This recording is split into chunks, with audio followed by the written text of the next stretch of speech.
Hi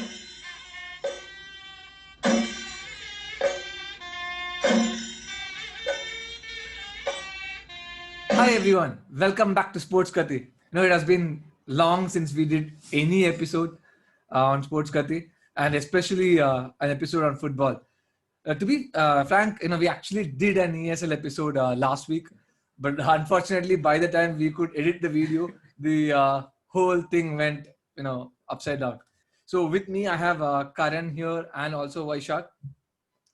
So quickly, I'll just touch upon what ESL is and what the public opinion and views about what ESL was. So ESL is the European Super League that was formed by the top clubs in Europe. They came along to say that they want to make a separate league which is rivaling the Champions League. I'm not going to go into more information about the details about what ESL was about. What happened was that when this idea, the proposal came up, and when officially the teams came up and said that they signed upon to join the ESL, when I say the teams, are 12 teams, when they came and said that they are joining the ESL, we saw an unanimous opposition against the proposed league. When I say opposition, it came from all corners. It came from football fans, which was obvious, I think, in many ways. We saw opposition from experts. We saw opposition from football critics. Players came out and said they are not happy with it. Managers came out and said, journalists. And even at one point, even the British Prime Minister, Boris Johnson, came out and said that the idea of ESL is against the football culture that is there in the Europe. It was an opposition in unison. The first time, I would say, in I don't know, years, I've seen a Liverpool fan, a United fan, all standing together in hand in one direction. Because of such a strong opposition from everyone, the ESL pretty much shut shop in 2 days. 2 days after it was announced, and so that's the reason why we couldn't actually make our first video, which actually was explaining about ESL in detail. Now, anyways, if fans are interested in knowing what the ESL video was and details about ESL, we can definitely release the video. Please let us know in the comment section. Now, coming to the opinion about ESL. I would start off with my opinion on ESL. So I would like to play, say something like the devil's advocate on this, because everyone, as I told you, was against the ESL. But I want to, take a very neutral point of view. And I do see some pros and cons on this. I know people will be like, oh, there are no pros to it. But I do see a couple of pros as an international fan. Because firstly, let me talk. As a football fan, I would like to see the big clubs play. Yes, it is fun to see the odd smaller club against the big club idea of, David beating Goliath idea. But for me, in general, I would like to see the big clubs play against each other. I would definitely watch a Manchester United was a Real Madrid match over a Manchester United versus a Burnley match. So for me, that was a positive, a pro of the idea of ESL. The other pro which I felt was, as an international fan, I felt that this can take football from England to other countries. Because it becomes more of a franchise base. Maybe I was hoping that we could have a match in, say, Mumbai. I said I'm Indian, Mumbai, or Kolkata, or Dubai, or maybe even Kuala Lumpur. So, that means fans who are international fans, we would have got better access to watching matches. Because now if I have to watch of Manchester United, I have to fly all the way to England. So this ESL would have given us an opportunity to get the matches closer to us so that we get to watch the match. These were, I would say, the pros of ESL. I can just say, only few of them. But then I understand the opposition and I agree to it, because my biggest negative comment about ESL is that it is a closed group. I still, as a football fan, would like to see promotion and relegation, and that ensures that the matches are always consequential. There is no inconsequential matches. Because what happens, what we see in Indian Premier League in cricket is that after a point, the teams which are in 5th and 6th don't have much to play for, and they kind of go off. And that is what can happen in a closed group. So I would like to see promotion and relegation. That's one big thing. The other reason I want to see promotion relegation is because, as a sports fan, you always are up for fairy tales. You want to see that Leicester story. You want to see the story of where a team is promoted, comes up to the next league, and then goes on to win the league. You want to hear that. You want to see that.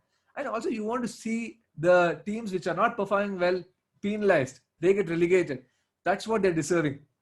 So for me, that was the biggest con and the biggest reason why I felt that ESL did not, warranty a reason why they should be there. And it's good that it did not get, I will say, for now it did not get validated. But let's see. We have to wait and see what's the future for it. So I understand my view is a minority view, and I am more hardcore fans like in this case Karan and Vaishakh here and with us. They will have a different take on this. So off to you, Karan. What is your take on ESL? I mean, I don't think that ESL needs to come into the footballing world right now. Uh, Mainly because I feel there were two reasons why the fans did not like the whole concept of ESL. Number one was the manner in which it was released. Like suddenly we got to know one fine day something like ESL will come up, and the clubs automatically start saying that we have joined the ESL. I felt that if the fans were a little more informed about it, it would have been a little better. But that I felt was the first issue. And the second issue is any football fan has this structure in his head, or the football pyramid, I would say, with respect to the football he watches. Whether it's English football, German football, there is this particular structure. You have your league, you have your FA Cup, you have your EFL Cup, you have your Champions League. There have been changes within the tournament, but there is no new tournament that has been added for over the last 50, 60 years. And suddenly, one fine day, some people come up and say that, hey man, we're coming up with ESL. I think that was the bigger issue in my head. If maybe they would have advised the fans a little better, maybe the fans would have been a little more polite. I felt that that was a little bit messed up, and that is why fans and pundits and players, everyone was very harsh with respect to saying what ESL is. The second thing is that, as Rohit mentioned, ESL was, in my head, or as per my understanding, a way to Americanize the whole footballing structure which we've been watching, right? Because in American sports, you have this concept of, okay, you only have 20 teams playing, or something like an IPL. Like I'm an avid IPL fan. I love watching IPL, but after some point, it gets boring. That is the beauty of English football, or any team which wins relegation and comes into tier one, or whichever tier they're playing in, right? That advantage of watching Leeds play this season, or probably watching Leicester win the Premier League, or Aston Villa survive the relegation battle last season, or for in this case even Schalke getting relegated, and I'm pretty sure they're going to come back next season. Like that is the beauty about football. Teams go, teams win, teams lose, and they come back. The second you create something like an ESL, you're just categorizing the fans as well, not just the clubs. You're saying these 15 clubs, or the fans of these 15 clubs, are the highest tier A kind of fans, and everyone who doesn't follow those clubs doesn't fall in any category. They're tier 2 or tier 3, and I feel that is wrong. I mean, there are fans who have been supporting Leeds for about 60 years, or who have been Bayern Munich fans for about 50, 60 years. I mean, it's just wrong on their part that, suddenly you will say that only Chelsea or only Real Madrid is good, or tier A. So from that perspective, I felt that the concept to Americanize football was wrong, and I felt that fans did not like that. So in my opinion, ESL shouldn't be going through at this point of time, even though the Champions League is doing something along those lines. But maybe I feel that ESL might come back in the future, but definitely for the next 5 to 10 years, irrespective of the pandemic or whatever is happening, the clubs definitely need a lot more money. I mean, that is one thing which is evident, that because of the pandemic, every club is in loss. So that is why the whole concept of ESL came up. But I feel that with fans, with viewership, I just hope that football stays as it is, and I don't want too many structural changes to the beauty of football I've been following. So that is my opinion. That I don't want ESL at least for the next 5 to 10 years. But I have a feeling in my heart, somewhere inside, that I know it will come up. So that is my opinion on it. Over to you, Vaishakh. Both Karan as well as Rohit. I mean, that was a good build up. So I'm not repeating a lot of things that I approve. I agree with both of you, but a few points that I still would want to say. And one point that is completely missed out is that European Super League, who represents the European Super League, is a problem. The European Super League is not voted by all the clubs. It's not represented by all the clubs in Europe, while UEFA is a representative of all the federations, all the league in the Europe, as well as all the clubs that forms the league. So for example, the FA does not represent 20 teams in the Premier League. They represent the 92 professional clubs in the English football. And UEFA indirectly represents all those 92 clubs in England as well. And when you go to a Super League, the problem is that Super League does not represent the club. So even if they say we do something good for the whole of the football, you cannot take it for a face value because you don't represent the whole of football. In a way, at least even in a structural way that UEFA does. Now, like every organization, UEFA is also greedy for money. There are people on the top who wants to make more money. So those problems do exist. And it's the same for the national federations as well. The big clubs have bigger voice. All that is true. But in a structural way, at least it represents everyone. Now, if you look at the club owners also want money. You can say the German footballing clubs, they didn't come up with this. But I'm still skeptical of the German club owners as well. They didn't come because of 50+1, and they know the fans backlash that would happen if they go for such a thing. And I'm pretty sure even if it's Bayern Munich or Dortmund, if there was no 50+1, they would have thought about this. What do the smaller clubs in UEFA want? They want more money from the Champions League. And that is something that the big clubs in the UEFA does not want. They want the whole cake for themselves because they think they bake the Champions League cake and they want that money. And that's why the Super League came to happen, is because they feel people pay to watch them play and they don't want the bottom clubs to, get that money. While the bottom clubs actually wants UEFA to give more money for being a part of the Champions League. Now, there was local fan protest in England. That was pretty, strong. One of the reasons why ESL failed. Big hats off to them.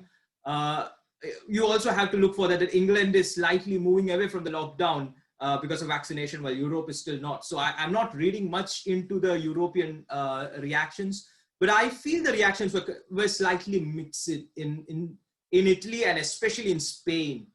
The reactions were pretty strong in Germany because the ultras did put their posters. There were reactions like, take the posters off if you announce something like this.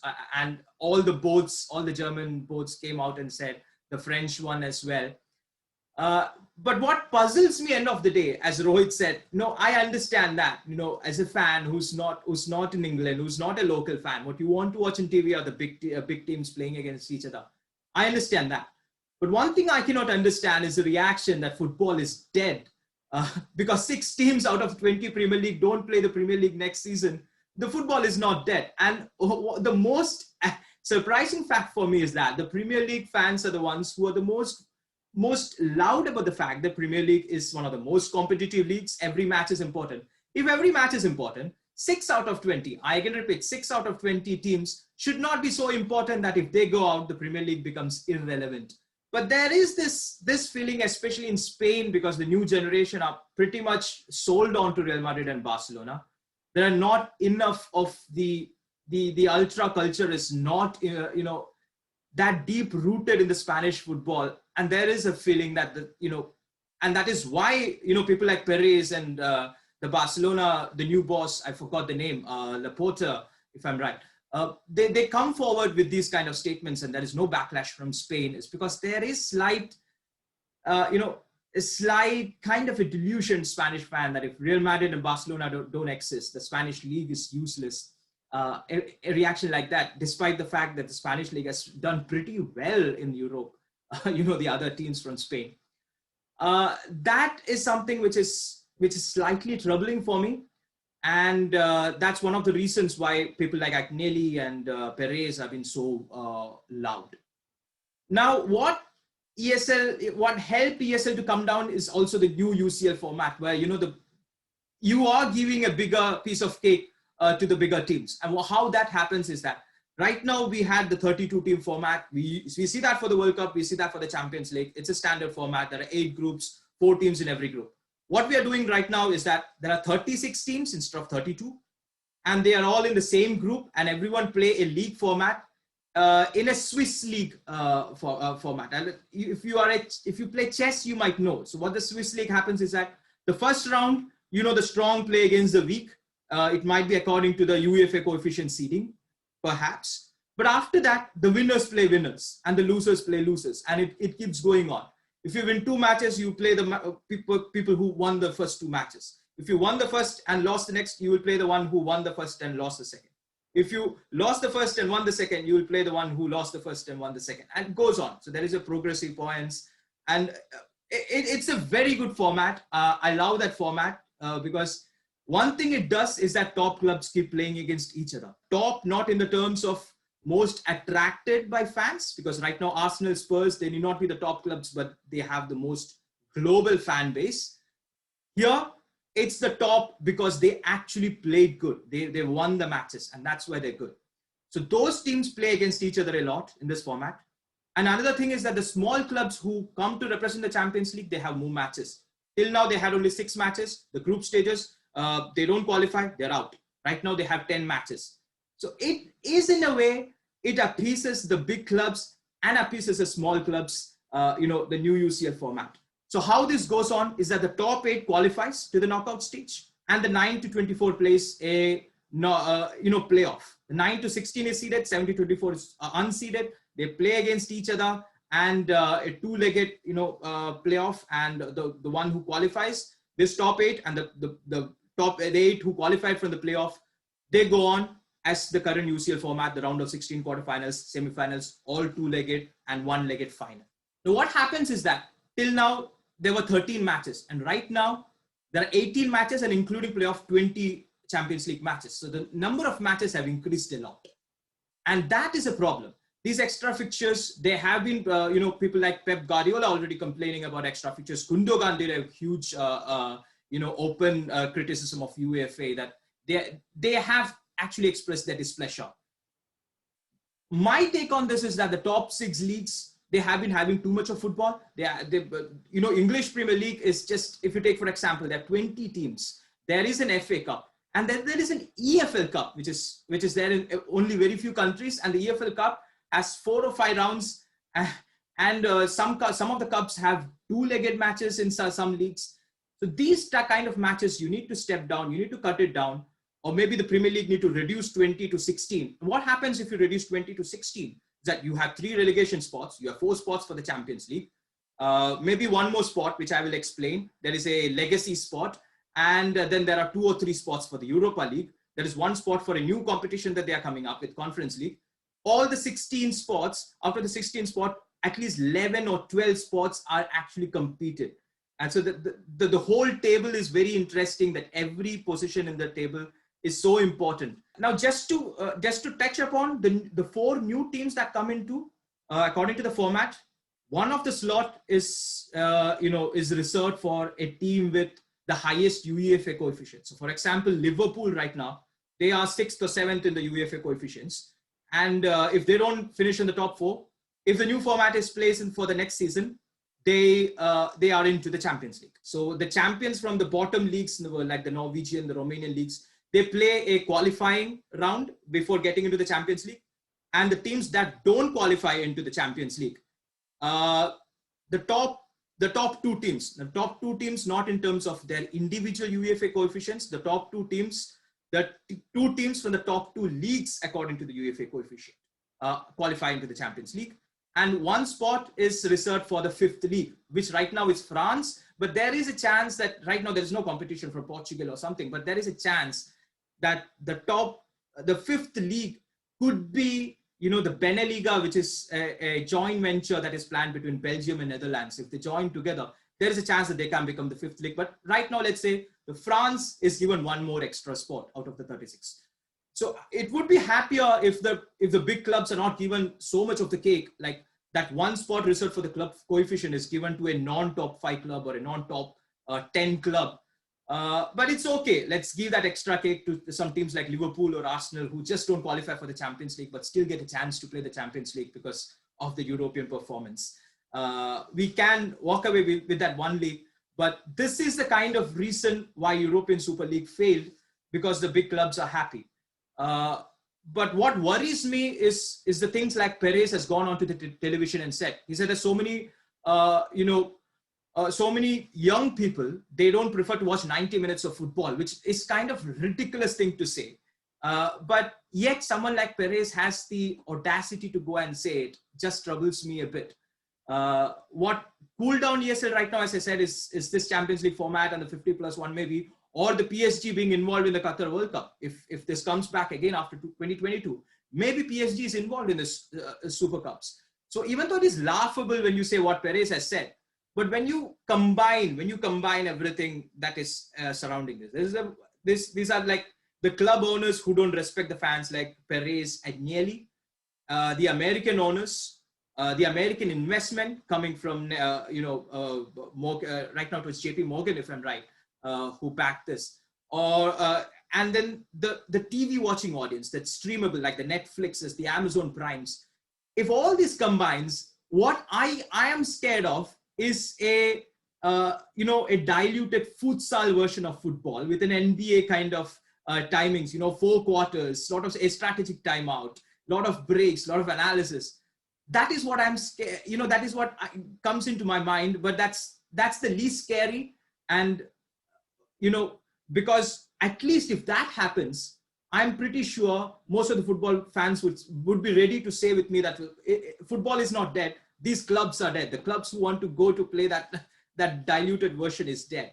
That's the only good point I would see. If the new UCL format succeeds, then at least we can keep this discussion away from the mainstream of the football.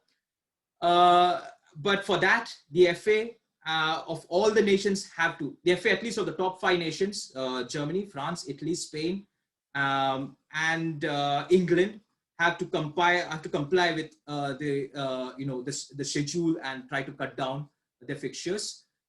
That's my opinion. Karan, what do you think about the new UCL format and how well it is to avoid the new and another ESL? To put it in the simplest terms, it is basically the lesser evil between the two. I mean, definitely even UEFA wants money, right? Eventually everything revolves around money. They understand that big clubs get more viewership, so they want bigger clubs to play. They want big clubs to play big clubs, so they get more viewers because of the pandemic, there are no fans coming in. So the only way they can make money is through viewership, and the best way to do that is make a Real Madrid play a Barcelona every alternate week or as soon as possible, maybe in August, September, rather than waiting up till February, March as per the Champions League. So I feel that was one of the reasons why this new format has come up. But the biggest worry for me is the players.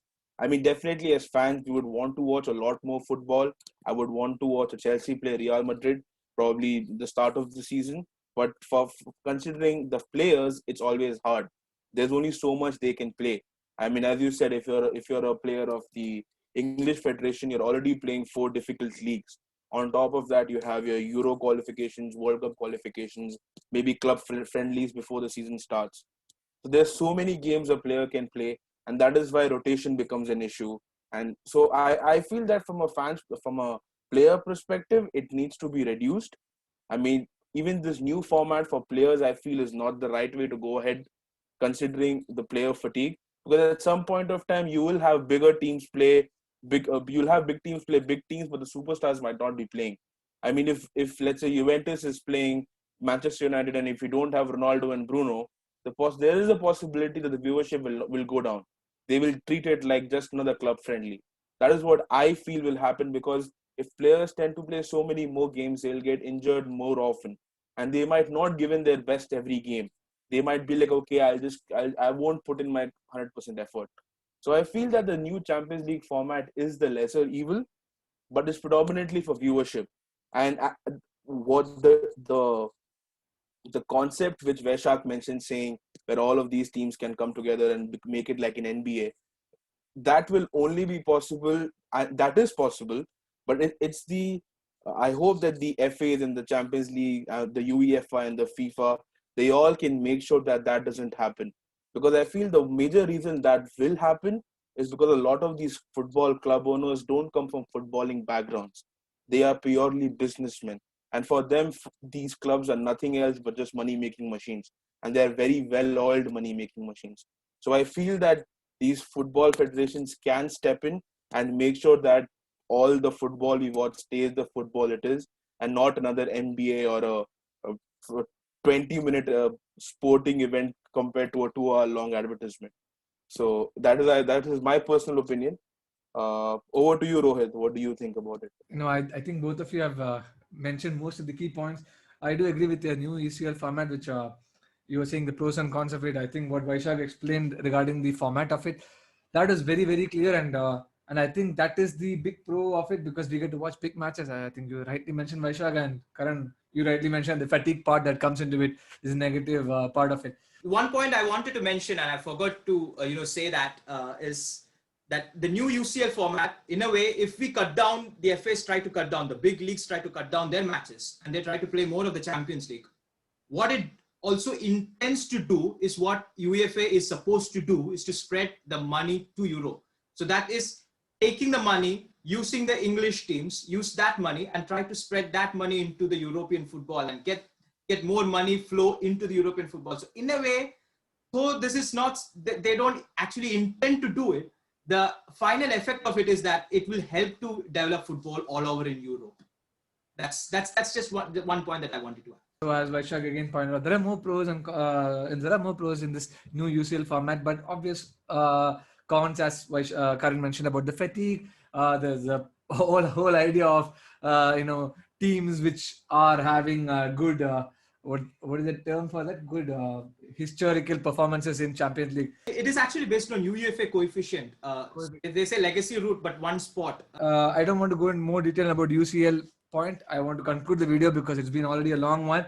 I just want to touch upon the ESL part before I conclude. Is that I feel the idea or the worry which Vaishakh did highlight about the ESL, where it can become an NBA match. It is far-fetched for now. But having said that, personally, I do believe that ESL will come back.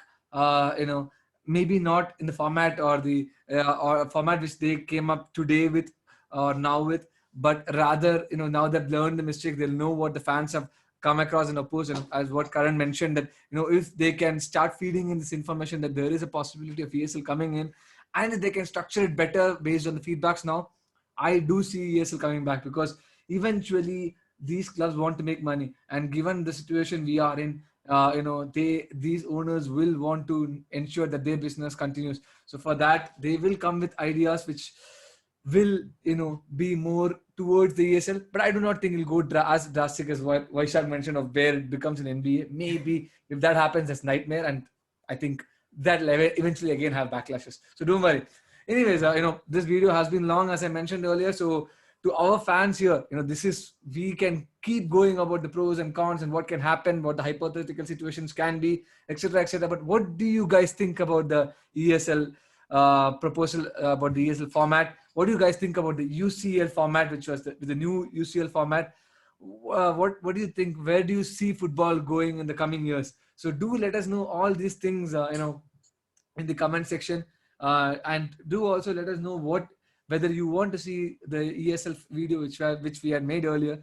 So keep us engaged. Let us know what else do you want to know about the footballing world, and we will keep uploading videos. So as usual, to all our viewers, do like, share, and subscribe. And I also want to mention here that once we reach 1,000 subscribers, we would be going on live. We will be having watch-alongs. So do click the subscribe button. Do ensure you're subscribed. Do share. Let your friends know to subscribe. So that's it. Until next time, stay safe and goodbye.